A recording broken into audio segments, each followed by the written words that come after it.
OTAs begin this week for the Carolina Panthers, and over the next couple of weeks, what should we be looking out for at OTAs with the Panthers? I'll tell you right here on Locked On Panthers.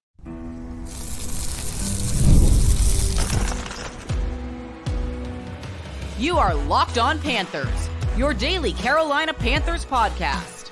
Part of the Locked On Podcast Network, your team every day. Welcome into another edition of the Locked On Panthers podcast, a part of the Locked On Podcast Network. I'm your host, as always, Julian Council, talking Carolina Panthers with you every Monday, Tuesday, Wednesday, Thursday, and Friday. Your team every day. That's our motto here on the Locked On Podcast Network. Subscribe or follow the show for free on YouTube or wherever you listen to your favorite podcast. And be sure to follow me, Julian Council, on Twitter at Julian Council, where on Fridays throughout the offseason, I'm right here on the show answering your weekly Friday mailbag questions, either at me or DM me over on Twitter at Julian Council. You get those questions in for this week's edition of the weekly Friday mailbag right here on Locked On Panthers. Today's episode is brought to you by FanDuel. Make every moment more. Right now, new customers get $150 in bonus bets with any winning $5 bet. That's $150 with any winning $5 bet. Visit FanDuel.com/LockedOn to get started today. OTAs are going on starting today here in Carolina, and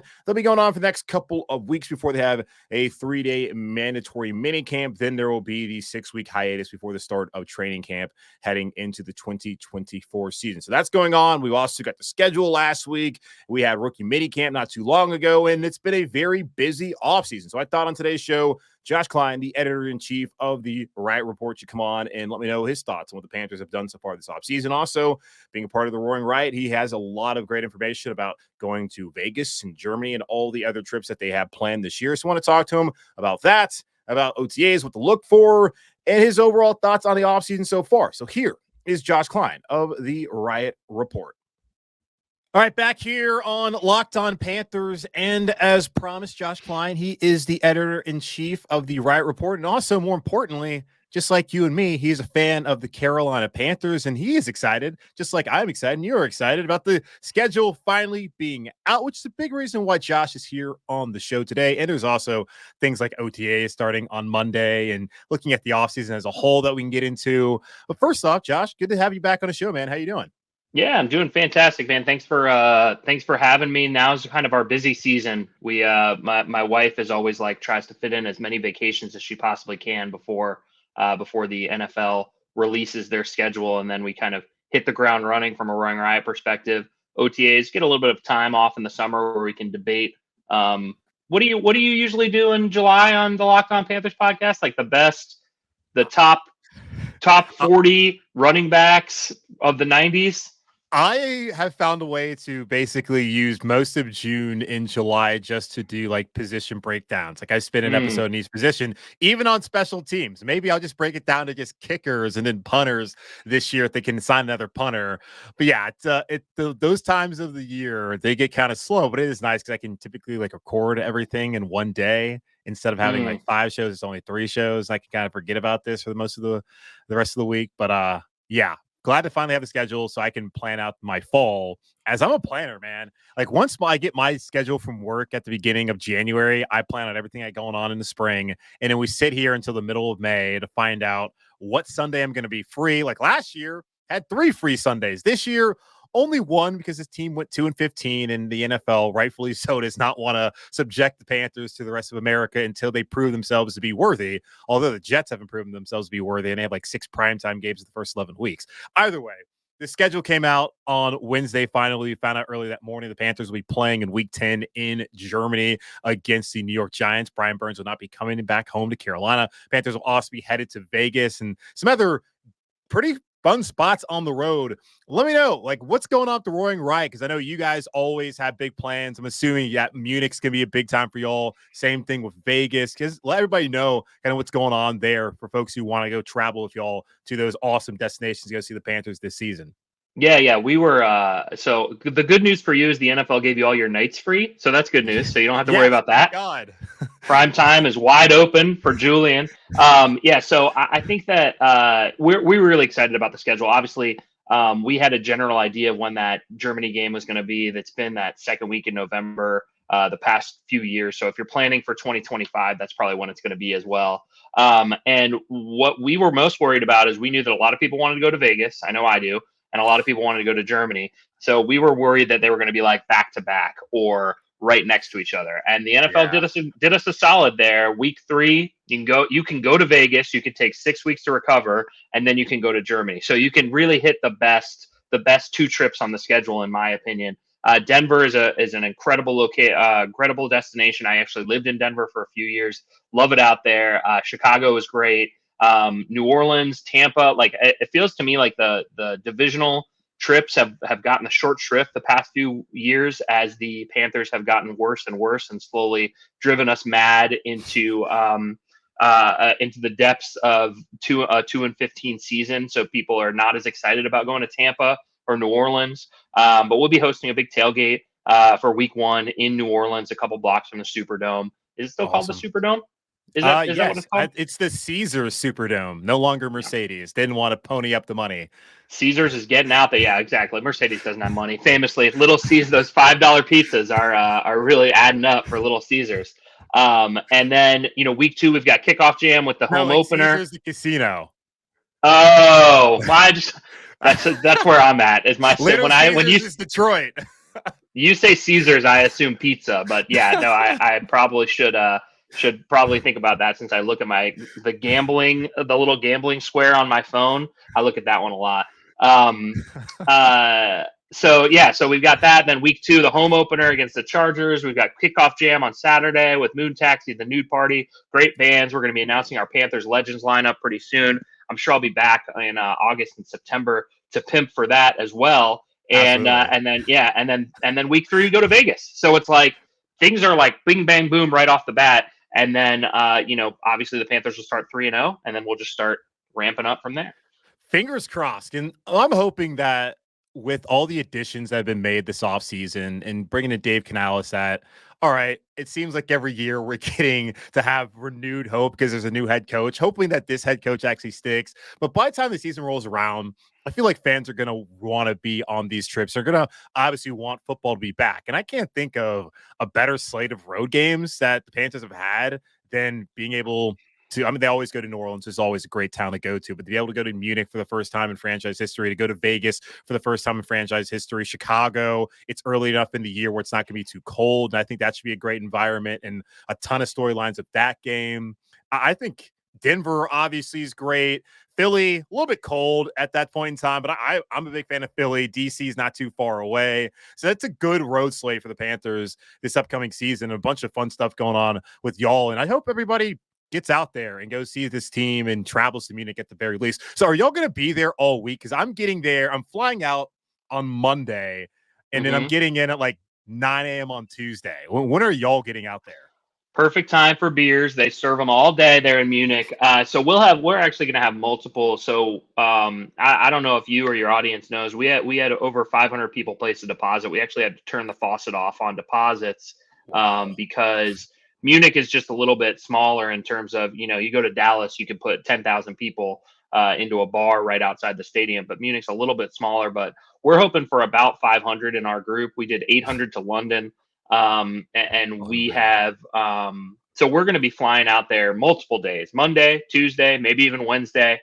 And then we'll be staying for the week. So we're going to have a ton of cool activities right there in the center of town. If you've ever been to Munich, there's like, this is only for the video customers. All right. So if you're listening, you are missing out on this incredible geography lesson I'm about to give you on Munich. So like the center of Munich, oh boy, where's my camera? Here we go. City center is like right here. And like my mouth is like Marienplatz. So it's like right across the middle of the city center. So it's like the old cobblestone streets, just what you picture for Germany. And then all around that is like a modern kind of metropolitan city. I mean, Munich is a huge city with millions of people that live there. So if you're looking for that like old timey German pub, Hofbrauhaus, pretzels, steins of beer, I mean, the pretzels and steins of beer are everywhere, but that city center is where most of our activities will be and where almost everything in. And then if this is the city center, And then Alliance Arena is like out. I just realized maybe we might have to just blur out this whole thing, you know? The Alliance Arena is like, it's outside of town. It's like way over here, way out this way. So, so we'll be tailgating out there near the stadium, but obviously all of our stuff will be in town. And I would love to tell everybody that if you're going to be in Munich, come and join us. But for the most part, some of our stuff are going to be limited to those who are traveling with us. But we are going to try our absolute best to either Friday or Saturday night have a big party that everybody can come to. Yeah, and also if you can't go to the Roaring Riot party, I'll be in Munich all week. And you just come hang out with me because I'm going to be there for 6 nights. My understanding, there are 6 different breweries that represent what happens at Oktoberfest. And I'm going to be spending 1 day at each brewery and maybe multiple days at each brewery. So going to check out all that Bavaria has to offer, and excited because I'm sure we'll have to link up when we get there. I'm going to be in the city center. And the great thing, folks, too, about Munich, from my understanding, my research is, unlike Charlotte, they have a great transportation system, and it's not difficult to be able to get it. It's not going to be late. It's not going to have a car in front of it that stops it for 30 minutes. And we have to wait and get that alert on Twitter like we get every day with our streetcar that's still free. But I digress. Munich should be a great time. Vegas should be a great time. The flights pretty cheap to Vegas. I saw when I looked at it the other day, and the flights to Munich, I told you all the other day, like $600 if you don't want to add anything on. If you don't care about leg room, $600. That's about it out of Charlotte, at least on Monday. I don't know about Tuesday and Wednesday and later on in the week, but if you fly out Monday on Lufthansa with your boy, you're going to get a pretty good flight. So awesome stuff. But yeah, we'll talk about it as we get closer, but go over to Roaring Riot. I guess if you want to go to Munich, sorry, but if you want to go to Vegas, you still have a chance to do that. And yeah, if you want to come to Munich, check back with us, follow us on social media, go, sign up for our email list. We're going to have some spots open because, people are going to, their brother's going to get married or whatever is going to be on. Now that the date is announced, people are kind of saying, oh, we have our deposit down, but we can't go. So those spots are going to be opening up. So if you keep your eyes peeled, there are going to be spots available on the Roaring Riot. We're going to try and pack it with as many people as we can get over there. Awesome. Love it. Can't wait. Already counted down the days. I think it's 190 days or something like that until I'm in Munich drinking the beers and we're all hanging out for what should be an awesome week and hopefully a W on Sunday. But right now, don't even care about that. Just excited that we get to experience this come November. Let's take a quick pause. Go ahead. You got something? Can I say something about the W on Sunday? If you're traveling to Europe to come to watch the Carolina Panthers play and you need them to win on Sunday, you might be sad. So just embrace the whole week of being there. Did I freeze? Yeah. I feel like I froze. Yeah, but I heard you. Oh yeah, I'm super frozen. It's okay. But if you go to Munich or you go really anywhere, like if you go to Vegas for the first time. If you go to Munich, just drink the beer, eat the pretzels. You don't need to see them win. Just enjoy the experience of being in Germany and watching your favorite team play. And then from 1 to 4, which is not the time. I think it's 2:30 to 5:30 Munich time. Just don't worry about the football. It'd be great if they win. Hope they do. But if not, just embrace it. Yes, exactly. Now, if you do go to Atlanta or Tampa or New Orleans and they lose, a trip that they make annually, then you can be upset. But if you go to Munich, no reason to be upset. But let's take a quick pause and we'll come back and maybe look at this team as a whole because OTAs, organized team activities, are starting on Monday, and I guess that's important. So we'll talk about that here in just a moment on Locked On Panthers. It's winner take all time in the NBA and NHL, and FanDuel's giving you a shot to bring home a big win of your own. 2 Game 7s on Sunday in the NBA. Incredible theater once again, and also what's going on in golf, the PGA Championship. Xander Schauffele winning that. Right now, new customers, that could be you, get $150 in bonus bets with any winning $5 bet. It's $150 to bet on spreads, money lines, player props, and more. Visit FanDuel.com/lockedon and make every playoff shot count. FanDuel, America's number one sportsbook. All right, back here on Locked On Panthers, Julian Council, joined by Josh Klein, the editor-in-chief of the Riot Report. We're talking about all the great things Roaring Riot's got going on this fall as the Panthers have like their best ever road schedule. I'm going to go out there and say it. Don't know if it's a hot take or not, but I'm putting it out there. Best ever schedule on the road for fans to go travel. But we have some other business that's going on starting on Monday as OTAs. Teams back out there in shorts, in a T-shirt, going through installs, trying to figure out what this wide receiver core is going to look like. All the highlight videos are to get you super pumped about dudes doing the most basic things that they're supposed to do as a football player. I'm just curious, Josh, as I know you were at rookie mini camp, and we'll get into the offseason of this kind of stuff too. What is exactly that you look for at OTAs? Because as someone who's not there on a daily basis and has to talk about it still, I don't really know what there is to take away from it aside from please nobody get hurt and like let's just have the positive vibes keep rolling. Yeah, so there are a couple things that I try to look for, or are kind of, I assume, what most people look for. The first one is just like a general belongingness. I am not going to name any names, but a few years ago, I was attending OTAs or mini camp. And there was a certain quarterback that they had selected in the third round with the 100th pick. I'm not going to name any names. Sure. But you could tell almost immediately that he was not going to be competing for the starting job and was more competing for the backup job, and maybe even not even competing for the backup job. He was. I remember telling somebody that he was the fourth best quarterback at OTAs, and that was maybe a stretch. And it's with these rookies when you see them playing with the actual NFL players for the first time, you can tell that they either belong or they don't. And maybe they belong. Some belong a little bit more than some of the others, and some of them are kind of, you can tell they're destined for greatness a little bit. But it's easier to tell when they are destined to not be on the team in 2 years. That is a much easier thing to tell. So you usually don't hear that from people. It's like veiled tweets of like, oh, well, or you don't hear anything. And then it's like, hey, how's this guy doing? And it's like, well, he's out here. Can't argue with that.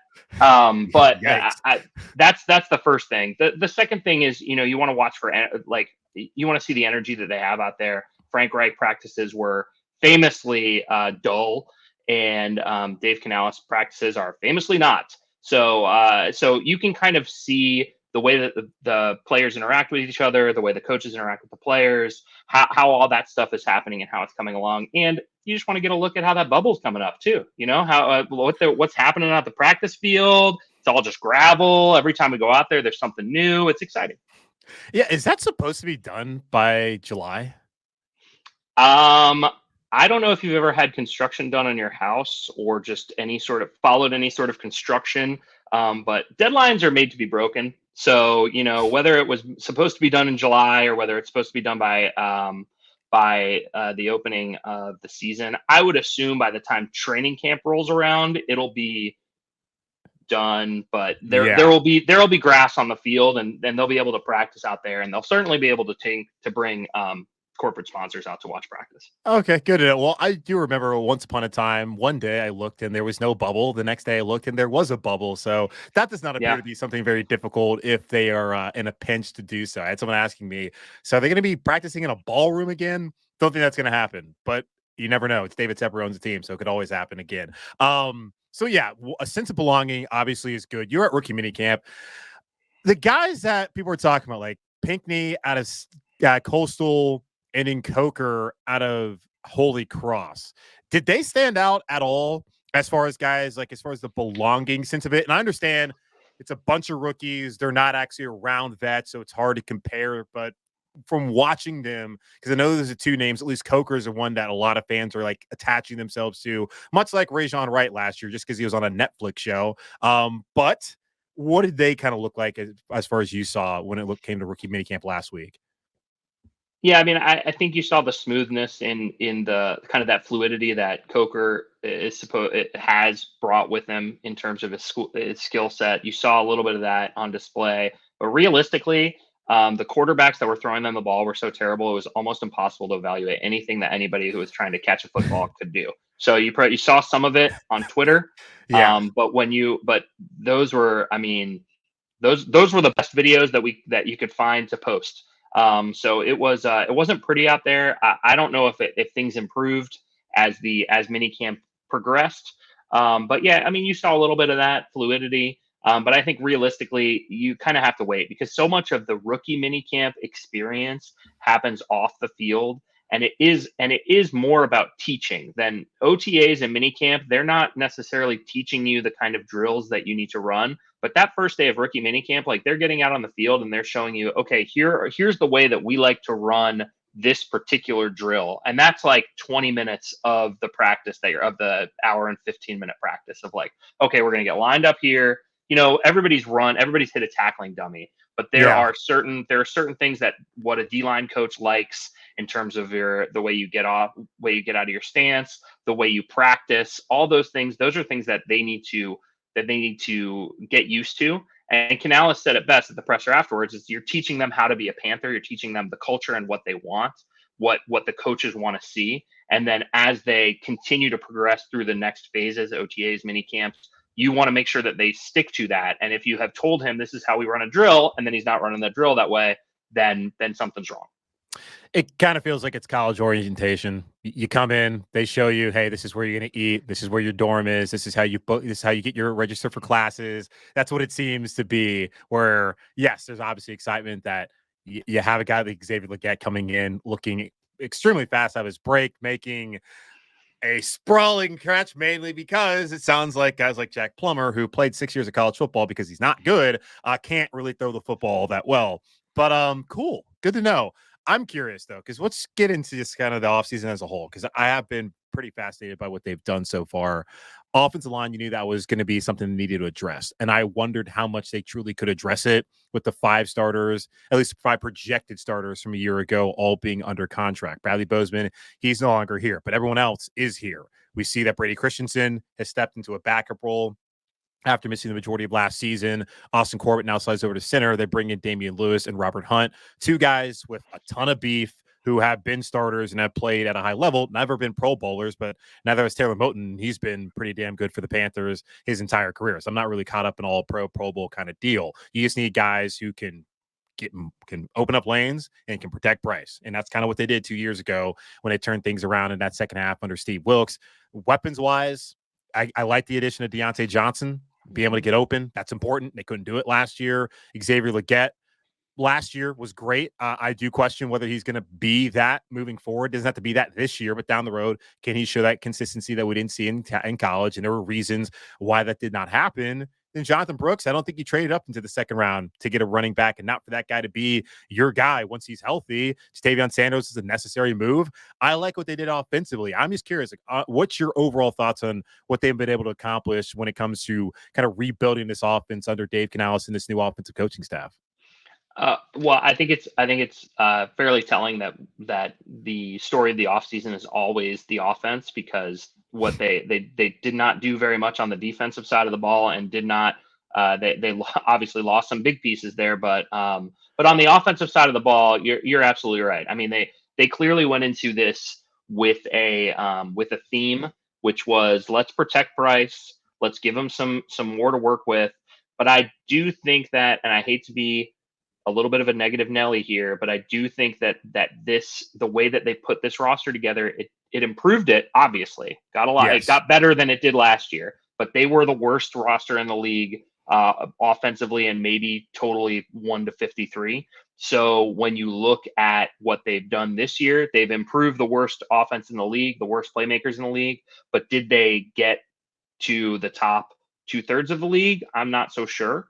But they certainly gave themselves a little bit of a base. I think when you rolled Bryce Young out there with no time and only Adam Thielen to throw to, he was never going to be successful. But when you put him out there now with a little bit more talent on the offensive line, with Xavier Legette, with Deontay Johnson, if he's going to be engaged, Adam Thielen, you make it a little bit more, you make it easier on him to be successful, and maybe easier for them to gauge whether or not he can be who they want him to be.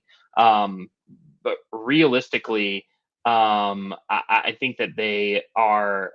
I think they got a lot better, but I'm not sure that they propelled themselves to be an impressive offense. They're relying a lot on that Dave Canales scheme that opened up Baker Mayfield, that opened up Russ, that kind of made them more fun and exciting to watch. They're really hoping that happens with Bryce Young. And so I think it'll remain to be seen. I think Xavier Legette certainly has the look and the talent. Again, remains to be seen. Jonathan Brooks, it looks like he has the talent, remains to be seen. So I think that they are going to be a work in progress for sure, but they don't have to compete for the Super Bowl this year. They just have to be better than they were last year. Yeah, and Dave Canales has talked about getting the football right, which is really what they need to focus on. I'm not super focused on the wins and the losses. Like every time I go to my barber, he's talking about they're going to win 9-10 games. I'm like, man, like that does not need to be the focus. Like the focus just needs to be like, yes, like you talked about, seeing whether the guy you have is any good. And I think they put him in a position to, at the very least, have protection and probably a decent running game. And it sounds like that's what they want to do. All the moves that they made on the O-line and even at running back suggest that they're going to be dedicated to running the football, and just being better at the line of scrimmage, I think makes this offense potentially competent. I have a ton of questions though still with the skill positions. Adam Thielen's going to be 34. Are you going to get, I don't expect the same production, but how much of a drop off is there going to be? Deontay Johnson, as long as he's getting the football, I'm sure he should be happy. But if he's not, then we're going to have problems here likely. And then the other guys, all largely unproven, or have shown that they're really not that great so far throughout their careers. So offensively, it's going to be interesting though, because there's intrigue, and there also is hope, which is important, especially in the NFL and for a fan base that has been beaten down pretty bad. Defensively, as we kind of close this out, I got concerns, man. I don't see how you get better when you get rid of Brian Burns in his prime and you lose Frankie Luvu because he wanted to go. I just don't see how you get better. And the defensive line was terrible last year outside of Derek Brown. And I just don't see how adding A'Shawn Robinson really changes that much. Maybe you're better against the run because he's a better player than Deshaun Williams. But if you're bad at the line of scrimmage and you don't have much corner depth to begin with, and the one guy that you just exercise fifth year option, right or wrong, we can't depend on him to be healthy. So I have my concerns there defensively for a unit that, sure, one stat says that they were top 5, but other stats like EPA and DVOA say they're like 25th and 27th in the league in total defense. So I don't know how you feel about what they've done defensively this offseason, but I'm certainly concerned.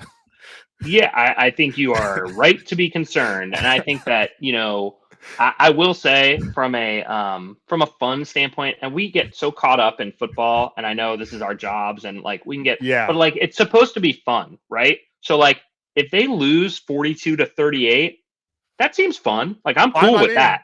That's fine by me. The Falcons game with the PJ Walker toss to DJ Moore, as much as that sucked to lose that game, I actually was entertained. I said after that, give me that every week. If they're gonna suck like that. Packers game last year, it was fun. You lose some of those games, and I think that would go a long way towards building for this team where they're going, to prove that they can put some points on the board, prove that they can have a normal NFL offense and not get shut out 2 weeks in a row. I think that if they can do that, that's going to go a long way. And then you can focus in, you can get some defensive help next offseason. Again, they don't have to be competing for the Super Bowl. And I think people that are one of the problems they have had over the past 5 years has been that every year they felt like they needed to compete for the NFC South division. Every year they felt like they were trying to compete for the playoffs. And when I say they, I mean the people that were at the very tippy top of the building wanted to compete for the Super Bowl every single year. And that's just not the way that the NFL works. And so it seems, at least from the outside, that they are realizing that their window right now to win the Super Bowl is not open. So when that is the case, prepare yourself for when that window will be open. And they have to see whether Bryce Young is going to be the guy. They have to see whether they have anything in Jonathan Mingo. They have to see whether Xavier Legette can be a number one receiver down the road. They have to get slowly better as opposed to jump up and win the Super Bowl this year. And it seems like they've at least committed to doing that for the next few years. Yeah, and I feel like Yeah, seems is the operative word. I feel like looking at the draft and the selections they made, I don't think anyone was saying that running back was one of the picks that they needed to make early. And now listening to Canales and the versatility portion of it, it sounds like they didn't really look at the guys on the roster and think they fit what they want to do offensively. But still, they could have gotten by without having to get Jonathan Brooks. Also, you look at Trevin Wallace. I don't think anyone's really looking at linebacker as a spot that the Panthers really needed to go out there and get this offseason if they're trying to like win right now, I suppose. And they decided, let's get this because down the road, probably last year, Shaq Thompson, you're going to need somebody to be a linebacker for you. At least get 1 year under their belt in its defensive scheme, assuming that's going to be the same one next year, but just as a pro. So they've shown some moves like that since Dan Morgan's taken over. Dave Canales has come in. And of course, Brand Tillis has come in as well as a new brain trust in Carolina. So we'll see whether it works out or not. But Josh, always appreciate your time here on the show. Have you back, of course. In August, we'll talk training camp. We'll talk about the kickoff jam, and we'll get ready for a season that I'm hoping will be at least exciting, even if it does have a lot of losses, which right now is my expectation, but you never know. It's the NFL, not for long, so you don't have to be bad for long, and you might not be good for long, but maybe, just maybe, this team can rise above it in 2024. Yeah, in the Roaring Riot, we try every 2 years. We kind of have a new mantra for the Roaring Riot, for whether it's for the whole fan base. We try not to speak for the whole fan base because everybody fans differently. But in 2015 it was or 2015 it was change the culture. Then it was be the uproar. And now it's rebuild the roar, because that's the reality of what this team, honestly, what this fan base needs to do is get back to to moving forward and rebuild, because it does feel like we're right at the ground floor right now, or we certainly were at the ground floor last season. When they got shut out for 2 years in a row, 2 seasons or 2 weeks in a row, felt like 2 seasons in a row, but 2 weeks in a row to end the year. Tepper was throwing drinks on people. Just a terrible time to be a Panthers fan. So we need to get back to where it's a fun time, a good time to be a Panthers fan. Let's hope they can do that on the field, because we can certainly do it off the field. Yeah, and I mean, for this city as a sports fan, and like both of us are from here, and we've been through it. Just the day that the Hornets can be good consistently, and that we can finally have the sustained success that we've never. There you go, you go, and we can finally have the sustained success that we've never had with the Panthers, even though they have had far brighter moments than the Hornets have ever could even dream of at this point in time. This city will be wild, and it's unfortunate we have not been there. But I appreciate like what you guys do at the Roaring Riot. I appreciate everybody obviously who listens to the show and supports it. For as bad as this team is, I'm always amazed that this many people are still interested in what's going on a daily basis. But appreciate you stopping by today, and appreciate everybody checking out the show. Take a quick pause here, and I'll come back and wrap up the show here on Locked On Panthers.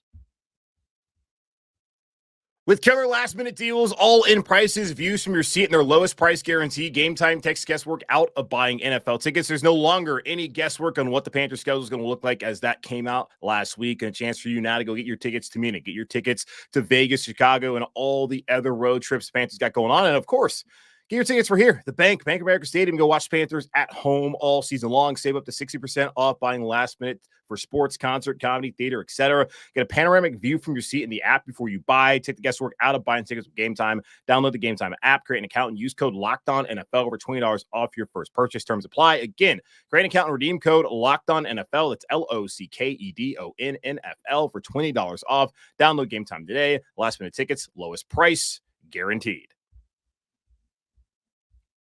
Great conversation there with Josh Klein of the Riot Report. A lot of information on what's going on at the Roaring Riot this fall as far as the trips they're going to make to Munich and also to Vegas and some other destinations on the Panthers road schedule. Head down to New Orleans with them to start off the season. Also love to get his perspective on what to look at with OTAs, because I'm not out there on a daily basis. And at this point in time in the offseason, yes, it's going on. There's going to be availabilities daily for the most part with Dave Canales and some of the Panther players. They're going through installs. They're not necessarily doing anything as far as trying to figure out who's going to be the starting wide receiver or who's going to be fighting for a job at linebacker. All that's going to happen in July and August once training camp and the preseason begins. So right now, just another step towards getting to actual football being played on Sundays. But I know a lot of people are interested in what's going to happen.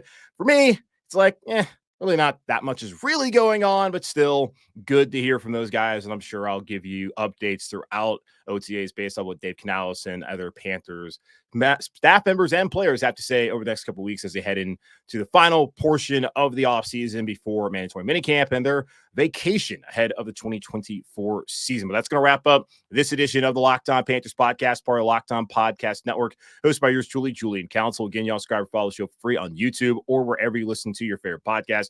And be sure to follow me, Julian Council, on Twitter at Julian Council. Or on Fridays, I'm right here answering your weekly Friday mailbag questions, either at me or DM me to get those questions into me right now. But in the meantime, be safe, be happy, be whole as always, and forever keep pounding. And I'll talk to y'all on Tuesday.